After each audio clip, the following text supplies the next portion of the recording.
everybody? It's the horror flick Digger did Super 6 Big Mitch. And I'm kicking in those with 03 O's. And I'm bringing 28 101s because we Vegas Suns, it's the Chronicles. And you in the Meadowlands. Yeah, you in the Meadows, man. And you already know what made me. 530. What that mean? Oh, that boy's a desert baby. Oh, yeah.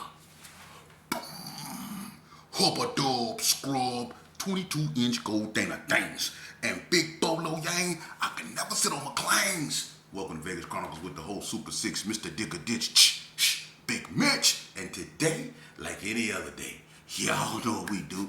We kick action with factuals. With no additives or no preservatives, just raw and uncut. Like what? Like summer sausages and crackers. You already know. Shout out to everybody that's been rocking with your boy. Shout out to everybody that's been supporting my platform. Let me ask y'all a question. What's really been going on these YouTube streets, huh? Shout out to everybody that's been sending me positive feedback, man. Y'all know I suffered,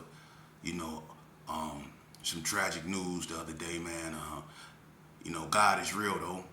He's seen me through it. And I just want to shout out a special person that was right there with me, man. I called him, and I was losing control of myself because when you love someone so much, man, and you go all in on somebody, when something affects them,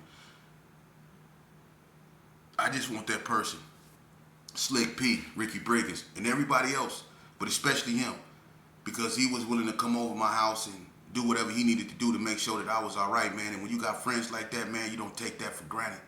And to that brother, that good brother, my brother, I want to say, I love you, man, and thank you, man, because they don't make them like us no more, man. We the last of a dying breed. We talk about that all the time. And I know you've been A1 with me from day one, and it's an honor. And it's a trip, though, because you grew up Piru, and I grew up from the G's. And we always talk about that fence that we on the other side of. But when it come to me and this brother right there, ain't no fence. Ain't no fence.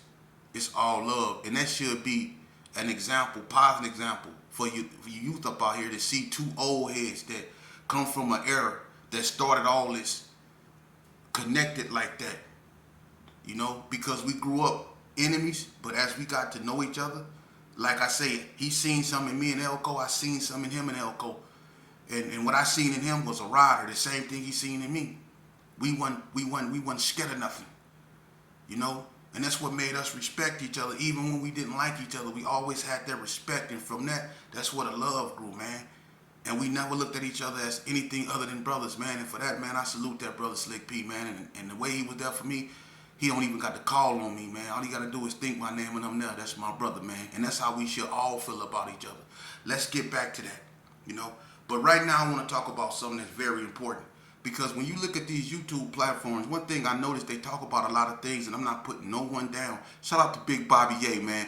My brother be keeping his chucks on their neck, man. I love the positivity that he be spitting, man. Y'all tune in to Bobby Ye Imperial Vision, man. And y'all get that brother some subscribers and some likes, man. That brother really be talking about some information that y'all really need to hear. And he's a very, very coherent speaker, very eloquent in his speeching and all that, man. Y'all need to check that brother out, man. For real, man. We need to start supporting our people, man, and uplifting our people, Just imagine this here. It takes 6 to 8 people to carry a coffin. It takes 6 to 8 people to pick up a coffin and carry it, right?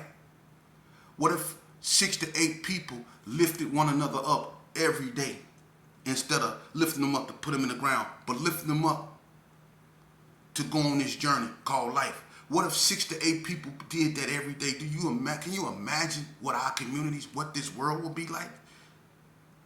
Think about that. Let's not let the unaliving or a tragedy bring us together. Let's come together for the sole purpose of bringing our communities back, revitalizing our communities. Let's do that. But I want to talk to y'all about something that these platforms is neglecting. And that's the mental strife that gangbanging has on people. And see, when people get out of gangs, they wonder why it's hard for them to readapt back into society. And the reason why it's hard for them to readapt back into society is because of the psychological effects they suffer gangbanging. Gangbanging is unnormal. When you live a life judging people solely on where they stay or off of where they stay or by the color or garb they're wearing, That's a mental defect, because you start believing that just because if a person put on red, or if a person put on blue, or if a person put on green, that makes them your enemy when you don't even know that person. You see? And I want, and it's something that's not addressed, especially when, see, the lucky ones, they get in this lifestyle and they go off to prison and they get all big, buff, they grow their dreads or whatever. The unlucky ones, they under that grass. But the lucky ones, some of them, they go to the penitentiary and then they realize this is not a place they want to be. Not all gangbangers can do time. I don't care what they do in the streets. They can do anything in the streets. But a bunch of them can't do time. You can get out here and you can show your behind. But when you get caught and you get locked up and the he and the ha going, and you behind them cold doors, them thick doors with them dungeon keys, and you listening to them walkie-talkies go off, and you listening to shift change and people leaving with their backpacks and coming on, not giving a dang about you, and you sitting next to another person that reek, that stink, because he's a squatter or whatever. See, that's what you go through, and then they take you to the floor, you go through the system. If you get time, you go to the penitentiary. That's a whole nother ball game. Then when you get up in there, you realize you're not fit for that world. Some people embrace it, all of it. But some people, they not fit to be locked up, fit to eat stuff that say not for human consumption. Some people not made to be locked up. So when they go to the penitentiary, they get to thinking about stuff. And they really mean it, how they gonna stay out. They think about leaving all this stuff alone, being a part of their children's life, getting their relationship with their baby mama one more chance, because they didn't see what they didn't want to be. And a lot of them, they'll get out and they'll never come back. They'll leave the game. They'll leave the streets. You see? But they never get help. They never seek therapy. And I'm not saying all of them need it, but a lot of them never seek help for what they've been through. When you go through as many funerals as I have and others, when you be running from the police, jumping walls, doing drive-by shooting at people, going to parties, clubs, and all that, running to opposition, getting in the shootouts, trying to shoot your way up out of something or shoot your way into something, where one of your homeboys, you just standing right there, get popped right in front of you and the blood get all on you. See, stuff like that. Or when you standing by your homeboy or over your homeboy and somebody that unalived them, and you just sitting there and look, the scene that you see, you never forget that. Those are traumatic incidents that weigh heavily on your reality, man, and it can be very damaging to your psychological, your mental. We don't seek help for that. We go through this lifestyle and we just get old. And some of us, we just wither away. Some of us get old, we find ourselves with a little dog, a tall can, and some dominoes up at the park playing with another old head. Just old. But we never seek help for what we've been through. That's why we never get far. That's why a lot of us always go back to prison, because we just can't get it right in society, because, recidivism. That's why it's so high, because we never deal with the psychological effects that banging has on us. And I'm going to be the first to say that banging mentally destroyed me. I got so endowed in gangbanging. You youngsters out here, and I want y'all to listen to me. Y'all out here, y'all gangbanging. Y'all say y'all gangbanging, but you're not gangbanging. I'm going to tell you, a lot of y'all is easily misled, and y'all become followers because you have no purpose. And when a person, a child is born and they're not instilled or not, and a seed of purpose is put in them, most likely by the father, meaning giving them something to stand for, other than gangs. Instilling self-esteem in them, giving them the strength and the wanting and the willingness to stand on their own. Not needing a crowd to validate them. That's a purpose. Setting a goal and not letting nothing distract you from achieving it. Like a high school diploma, getting to that high school diploma, getting to college, not letting nothing distract you from doing that is a purpose. We raising kids with no purpose. That's why it's easy to instill what they've instilled in them. This internet, hostility, envy, jealousy, anger, hatred, animosity. That's what this internet is instilling in our youth. So the mothers out here, they don't just have the streets to deal with. Nah. They don't just have drugs to deal with. They don't just have overzealous law enforcement to deal with. Nah. They don't have that. Now they got the internet also to deal with. This is what the mothers is up against now. Because the internet is taking over everything. The internet is undefeated. They say the streets is undefeated. The internet is undefeated. This is the new streets. Because what you say on this camera, on your camera, or what you do on your camera can get you indicted, it can get you unalived, it can get your name slandered, it can get you beat up, it can get you jumped, it can get you shot. What come out your mouth on this camera? This has become the new streets. You know? But let's get back to the psychological damage that gangbanging done to me. You know, when I was a little kid, I grew up, you know, hearing about my father, and I'm not finna get into that. I'm not gonna blame him, because the choices was always mine to make, regardless of who influenced me. At the end of the day, they are my choices. And that's what you youngsters have to realize, regardless of how your life story is, was, or may be. You always have a choice, and as long as you have that, you always will remain the narrator of your own story. You. Now, if you make decisions based off other people's whatever, then that's your bad. But remember, you always had a choice. You know? And it's just like if you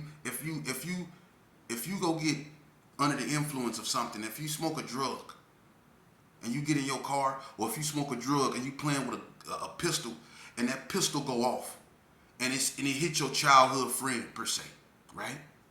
And you go to jail for it. You know you didn't intend to do that. Your childhood friend know you didn't intend to do that. The courts may even know you didn't intend to do that. But the fact that you willingly smoked something that altered your reality, that made you do that inadvertently, the fact that you willingly smoked something, they gonna hold you accountable, because they gonna ask you, did somebody put something to your head and make you smoke it?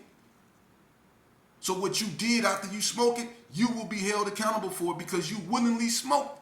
That's why if you ever get charged with something, they say he maliciously and willingly and without malice or forethought. You gonna always hear them words. Maliciously, willingly, without malice or forethought. You're going to hear that. That meaning no matter what you say, if you can't convince them somebody made you do something, you're going to be solely to blame. So remember, you always have a choice. And I always had a choice regardless of how bad my life was. But let me tell you something about gangbanging. See, and you can laugh at me, you can walk away from the screen, but I'm going to use my life story, the pluses and the minuses, for these youngsters to learn. I'm going to tell y'all a cold story, youngster. And I don't care if you mock me. I don't. It's the truth. I was so caught up in gangbanging because I felt neglected. I did. When I went home, after my grandma passed, wasn't nobody there. So I didn't want to go home. I stayed in the streets. I stayed up all night. And they wonder why a 12-year-old kid was out there running around with Humper Stump, Big Yogi, OG Yogi. Everybody remember Humper Stump. Me, Humper Stump, and Dragos. We out 2 o'clock in the morning walking around Herbert Gerson. We robbing people. And I got a pistol, and it ain't even got no bullets in there. I'm out there playing around with a pistol with no bullets, robbing people with Humper Stump and Dragos. My 2 OGs, may they both rest in peace. At 12 years old, because I didn't want to go home. And most kids my age was at home getting ready to go to school. I was outside robbing people. Then I got to doing, drugs, hanging out with Dirty Rob there. Over there in Haney Circle. Over there messing with that water. 12 years old. Bad. I was bad. And I remember getting into fights with my homegirl, Juliet. Girl Bug. We used to be fighting. She used to try to make me go home because I was too young to be out there. Because at this time, she was messing with cornbread. This one, she was hard. Y'all remember when Girl Bug shot up 40 Block? Girl Bug wasn't no joke. Girl Bug wasn't no joke, man. Girl Bug wasn't no joke. But she used to mess with Bread when he first got out the joint. She used to mess with Bread, and Zena Mingo used to mess with Bread. But Bug used to always get into it with me because I was so young and I used to be out. And she used to have like this motherly instinct where she knew that that wasn't right for me to be around him. But I was so immersed in that, I was gone. By the time I turned 13, I was out of there. But I went to Elko, man, you know. And I met this woman named Miss Pat. Her name was Patricia Ann Plaster, a white woman. And I'm not trying to disrespect nothing. It was just a different culture. Ask anyone. Elko had a different culture. It was a small town code out there in the state of Nevada. It's called Elko, Nevada. And they got this place called Nevada Youth Training Center. They used to send us there. We do 6 months. That's for the worstest juveniles in the state of Nevada before they start sending us to Tennessee. And I was in this dorm called Explorer. They have dorms: Mountaineer, Adventure, Frontier, Pioneer, Forester, so on and so forth. All the youngsters was in this dorm called Explorer, right? And they had this big 6'1" white woman over. Her name was Miss Pat, right? And she took a liking to me. Her and Head Group. Head Group is the people that hand out medicine, the people they call when you being unruly. You know, Mr. Watson, Mr. Warmouth, you know, Mr. Anderson. Shut your stinking mouth. This dude is a Mormon. And I thought Mormons were supposed to be peaceful people. I got in trouble one day. He came over there. He took the write-up and stuffed it in my mouth and was slapping blood out my face saying, shut your stinking mouth. Shut your stinking bah. He was slapping me. He was slapping me so hard. And I'm thinking this cat's supposed to be a Mormon. You know, he was slapping out of me, man. For real. But anyway, Miss Pat took a liking to me. I was up there whooping everything out. You know? And I didn't know that my behavior, because every time I get close to going home, I do something to mess it up. Because you know, low key, I took a real liking, an inappropriate liking to her. Meaning, I clinged to her, looked to her like a mother, and I shouldn't have. And I think she became too attached to me. She used to take me to her house. She used to take me to Albertsons. She'd take me shopping. She let me meet her son. Let me meet her husband. I felt like, I ain't gonna lie, her son. I did. And I knew that was an inappropriate way of thinking because I was locked up in an institution, but I didn't know no better. I was a kid. And maybe I felt that she bought something I wasn't used to having, and that's no disrespect to my mama. She did what she could to raise me. My mama did the best thing she could to raise me. I chose to do bad all on my own. My mama did the best she could with what she had, and I love her for that. But what I felt with this, you know, this person was something I never felt before, and I'm just being honest with you. And I didn't want to leave. I didn't want to leave Mr. Watson. Mr. Watson was one of the first father figures other than gangbangers that I had, that I really embraced. You know? And I've been around a lot of dudes, you know, that tried to, you know, talk to me. But me being a little sheep, I was stubborn. But this white man, Mr. Watson, Jimmy James Watson, I'll never forget him. Looked like he belonged on something Hills Have Eyes type movie. Scary white man. But he took a liking to me. You know? And he the one that gave me the self-esteem that I had to keep my head up and poke my chest out. And he taught me about that N-word. That's why I don't have no effect on me, because he said the only thing that would make me an N-word is my actions, not me, not my flesh. He taught me that the flesh is the weakest of me, and what defines me is what's up in me. It took a white man to bring that out of me. That's why I was always different. But I'm going to tell you something, my behavior still was bad because I didn't want to leave that place. They actually treated me like I mattered, and I wanted to keep that. So what happened was she got too caught up with me, and she made a decision to quit, just abruptly quit. And she started working at the same Albertsons that she used to take me to. And I couldn't accept that. I couldn't accept not knowing she was not going to be there. And when I went to her locker, they have these drawers where they kept their personal belongings in. And when I went to her locker and I opened it up and everything was gone, my heart dropped. It fell to the floor. And I remember being so upset. Listen to me, youngsters. I remember being so upset. I went in my room and I slammed the door. And I was saying to myself, again, it was a hole in I felt it was a void my heart was just ripped out.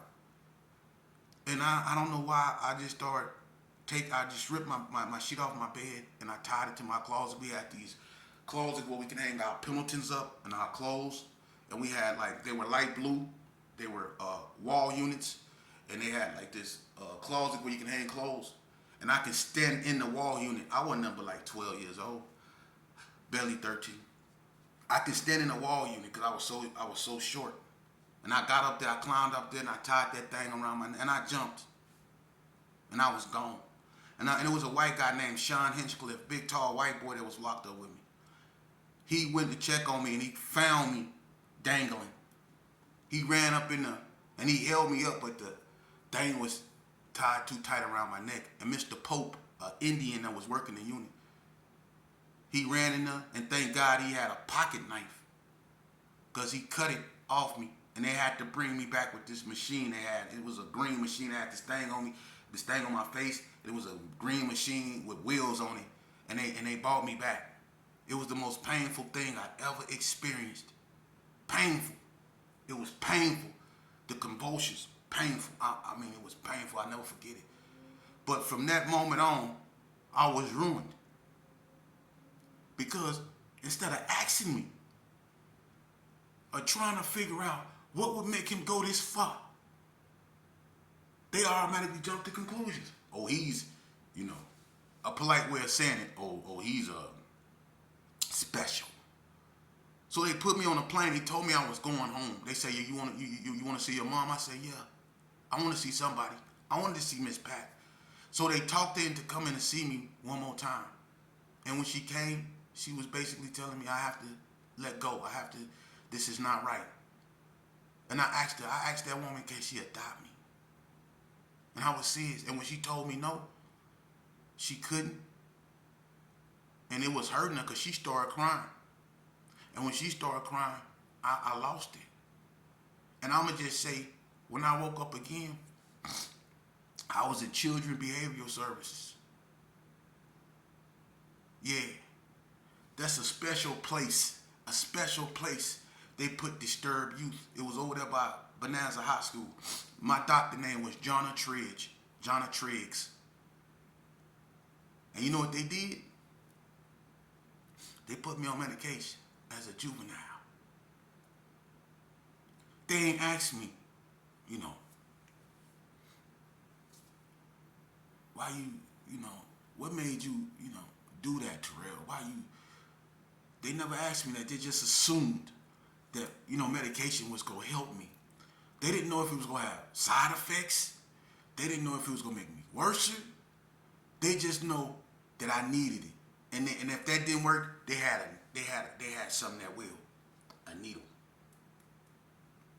Yeah. In a padded room for me, just in case I act out. At the age of 13, I'm going to be honest with you. I never been right since. And it take a lot to tell you this.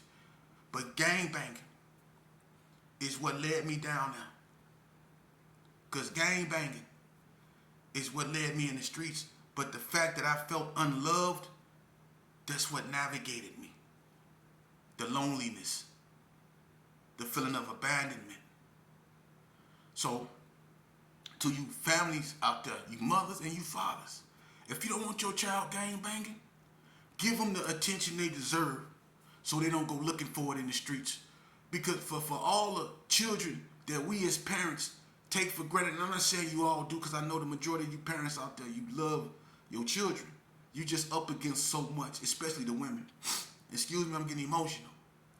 But if you got children, the best thing you can do is not buy them Jordans, not give them what they want to appease them, but spend time with them. Ask them stuff. Ask them questions.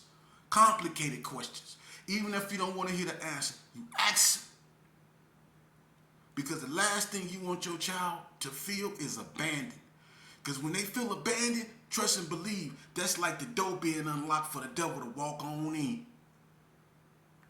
Because see, what's gonna happen is they gonna run into the streets and they gonna hear this how they lure you in. I love you, homie. If you need something, get at me. I love you, homie. Now, some of them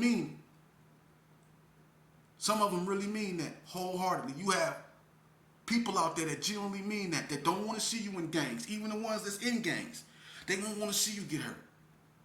They know y'all doing bad. But they don't want to see you in the worst of situations. So they really mean it when they say, if you need something, get at me. Or I love you, homie. It's a lot of them that really mean that. But the devil, he said too, I love you, homie. You just have to listen real carefully so you can hear the sss at the end of it. And that's the problem. We don't listen. We hear that, I love you, homie, and we automatically think that's what it is. You see? And that's the same thing as walking to a car because somebody say, hey, homie, let me holler at you. Now, you might used to be used to hearing that in your neighborhood. A person pulling up and saying, hey, homie, let me holler at you. And you walk right to the car.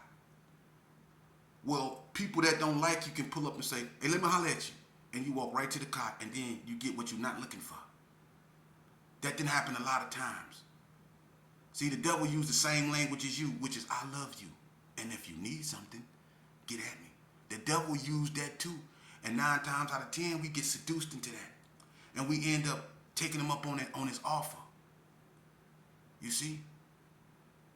Because he said he loved you.